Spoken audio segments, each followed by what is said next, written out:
Hi guys! ప్రతి సంవత్సరం వైకుంఠ ఏకాదశి రోజు మా కాలనీలో ఉన్న వెంకటేశ్వర స్వామి ఆలయంలో ఉత్తర ద్వారం అయితే తెరుస్తారు.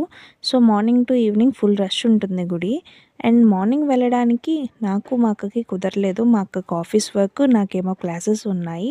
సో, ఈవినింగ్ మమ్మీ వచ్చాక మమ్మీ, నేను, అక్క అయితే గుడికైతే వెళ్ళాము. ఇక్కడ నేను చూపిస్తున్న ప్రతి అవతారము ధనుర్మాసంలో ఈ గుడిలోని ప్రతి 3 రోజులకు ఒకసారి ఒక్కొక్క అవతారం చేంజ్ చేస్తారనమాట. సో, ఆ అవతారాలే ఇవి. వైకుంఠ ఏకాదశి రోజు స్వామివారైతే ఇలా ఉన్నారు. అలంకరణ చాలా బాగా చేశారు కదండీ! స్వామివారినే కాదు, గుడి మొత్తాన్ని కూడా అలంకరణ చేశారు. ఇంకా ఆ రోజు మార్నింగ్ టు ఈవినింగ్ వరకు ఒక్కొక్క బ్యాచ్ చప్పున కోలాటం అయితే నిరంతరం అలా జరుగుతూనే ఉన్నది. అండ్ నైట్‌కి ఊరేగింపు కూడా ఉంటుందండి. అది నెక్స్ట్ షాట్‌లో అయితే పెడతాను. అండ్ ఇదే గుడిలో సూర్యనారాయణ మూర్తి గుడి కూడా ఉన్నది. సో, సూర్యనారాయణ మూర్తి అయితే ఇలా ఉన్నారు. మీరు వైకుంఠ ఏకాదశి రోజు ఎలా జరుపుకున్నారన్నది కామెంట్‌లో చెప్పేయండి. Bye bye.